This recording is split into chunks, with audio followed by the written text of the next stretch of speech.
Hey guys, Rob here with McDojoLife. In today's McDojo breakdown, we're going to be talking about why social media is not a dojo. Let's check out the video, let's break it down.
The guy you just got done watching in that video goes by the handle AnujTKD. Anuj, as we all know, is only one letter away from anus, which has nothing to do with this video, but I just thought it was funny. But because I'm pretty sure I'm butchering his name, from here on out in the video, we're just going to call him Mr. TKD. Mr. TKD has over 857,000 followers on Instagram. He has over 2.8 million followers on TikTok, and he has 21.6 thousand followers on YouTube. No matter how many followers this guy seems to accumulate on his various social media platforms, it doesn't really matter because no one seems to love Mr. TKD as much as Mr. TKD. According to the poster he has of himself in the background anyway. Funny enough, we actually made fun of this exact same egotistical problem that some martial artists have in our McDojoLife music video. If you haven't gotten a chance, go check it out. It's a McDojoLife for me. Now, Mr. TKD seems to be doing pretty well for himself by putting out martial arts videos labeled self-defense on his various social media platforms, which wouldn't be a problem if they weren't all hot pieces of dog shit. That is one big pile of shit. Now, what I want to do for this particular video is I want to go through some of these techniques that he shows and dissect them so that way we can understand why they're dog shit. Here's one of those videos now. It seems Mr. TKD is doing some type of a takedown-ish hoppy-jumpy thingy, which makes absolutely no sense, but we'll get into that. And then he ends up on the ground, on the person's back, and then once he gets to their back, he seems to do probably the worst impression of what would be a rear naked choke I've ever seen in my damn life. Let's slow it down a little bit. Right off the bat, you can see he's defending some type of a punch, and then he jumps like a spider monkey to the person's back. Like a spider monkey! Then, rather than finishing there, because he's already on the guy's back, and he could have finished right there, he seems to just fall to the ground, and for some reason, the guy falls with him. Note, there is no hooks, there is no reason for the guy to fall. He doesn't even have a hold of the guy. He just kind of falls in front of him and the guy's like, whoa, and hits the ground for some reason. Once they get to the ground, somehow he magically uses his legs to flippy the guy so that way he's able to get to the guy's back. Once he's able to get to this guy's back, he shows us just how little he truly knows about how to choke another human being by doing the strangest choke I've ever seen in my life. I mean, look at that thing. What is that? I'm not sure what to do with my hands. I mean, if you watch the whole technique, what the hell do you even call it? The upward spiraling pigtail. That sounds about right. This next technique is defense against a bear hug under your arms while the person's behind your back. So let's dissect that a little bit. Right off the bat, you can see the opponent has reached around Mr. TKD's waist, and then Mr. TKD shows his hands as if he's a car dealer in Vegas. Right after that, he shows that he's using his thumbs specifically to press into a very specific spot on the assailant's arm. This pressure point type nonsense seems to cause enough excruciating pain in the assailant's arm to make him fall over right in front of him. I'm assuming, based off of what he's showing, is that what he is trying to tell you is, if you press into that spot in the person's arm, not only will they let go of the grip, which isn't going to happen, but they will also be in so much pain that they will fall forward in front of you. That's cow dung.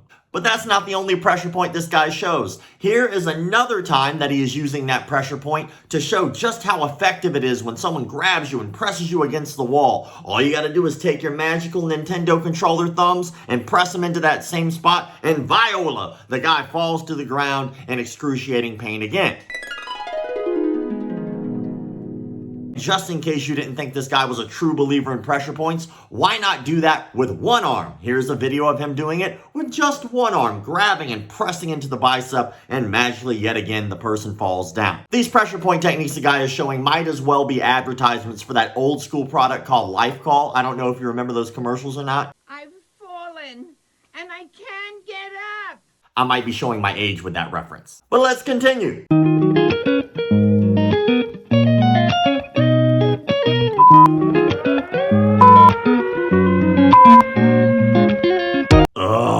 That's not how it works. That's not how any of this works. What's with all the tapping from his assailant here? The guy is tapping at absolutely everything, and he's tapping to things that shouldn't even be hurting him. It's utter nonsense. Why?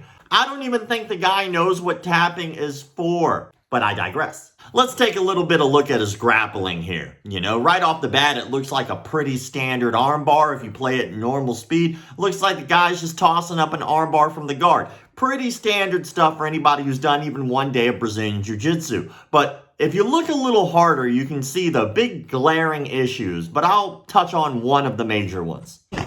Red flag. Let's take a look at the way he's finishing this thing. Look at the way he's flexing his legs out. So hard, in fact, that he's actually pointing his toes. That's how straight and how hard he's flexing his legs, to the point where his toes are straightened out. Now, anyone who's ever done jiu-jitsu or day one armbar here will know that you need to pull your legs in tight against the opponent, which will cause your knees to bend, not your legs to go straight.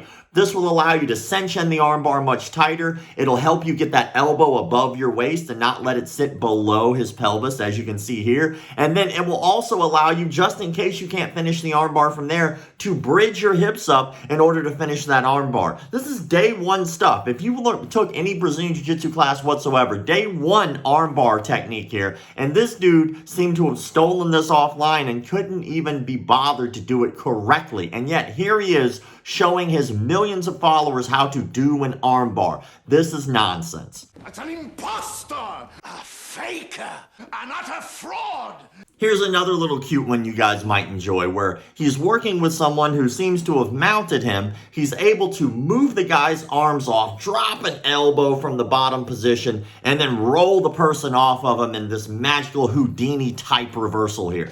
But, yet again, if you break this down and actually really look at what he's doing, notice, one, trying to elbow from a position where you are mounted is probably not going to help you whatsoever. I mean, the guy, yeah, okay, you moved his arms off your neck, if that works at all. But then all the guy has to do is sit up.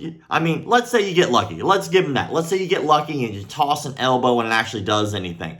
You haven't taken away his post. So when you go to flip him over, you notice that he just rolls and the guy falls so willingly. That's not going to happen. The guy's going to post because you didn't take away his post arm or his posed hand. He will just reach out and catch himself.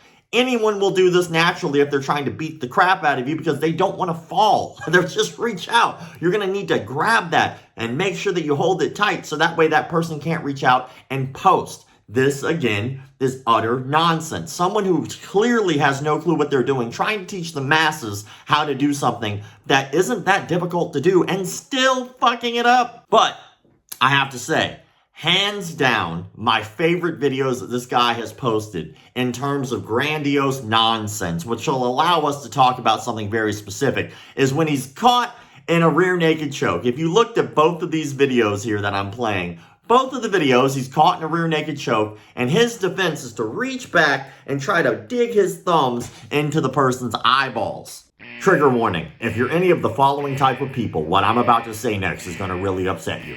When I get into a fight, I see red. I just black out and hurt people. I don't fight MMA nonsense. I fight for the streets. Try that jujitsu nonsense on me and I'll just poke you in the eye. Man, I just bite you. You don't even know. There aren't no rules on the streets.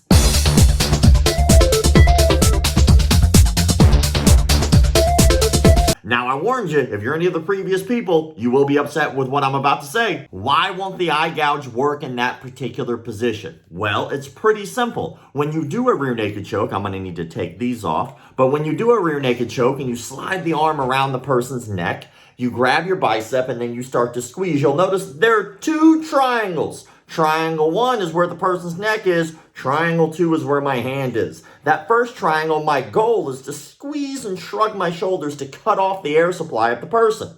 Also, the blood flow to their brain. I'm going to take my head, though, and whenever those hands start coming up towards my face, rather than just keeping my head up like a moron, I'm going to do day 1 Brazilian Jiu-Jitsu. I'm going to tuck my head into the second triangle as I squeeze the life out of the person. And guess what? I no longer have to worry about fingers going into my eyeballs because I'm tucking my eyes and hiding them on my arm. You're not going to be able to eye gouge someone who knows how to do that properly. Now, somebody who learned a rear naked choke and keeps their head up and is a moron, yeah, you might be able to poke them in the eye. But at the end of the day, you know who gave the best advice? Boz Rutan. He lets you know exactly how this will play out. Let's hear what Boz has to say about it. I have somebody in a rear naked choke, and explaining, and she goes to somebody else, she said, we will poke the eyes out now. And I go, oh, excuse me, what was that? And she said, we will poke your eyes out right now. I said, wow, let's find out. I said, put my arm around her neck. I said, okay, in 3 seconds I'm going to go. If you touch my eye, I'm going to break your neck, okay? Let's go. Normally, when somebody touches my eye, you think I'm going to go, oh!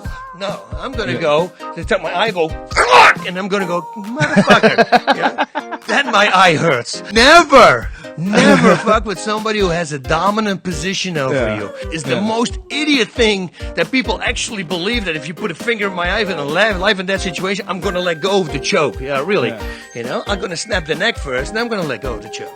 I have watched every one of this guy's videos, and I mean all of them, on every social media platform I could find him on. All of them.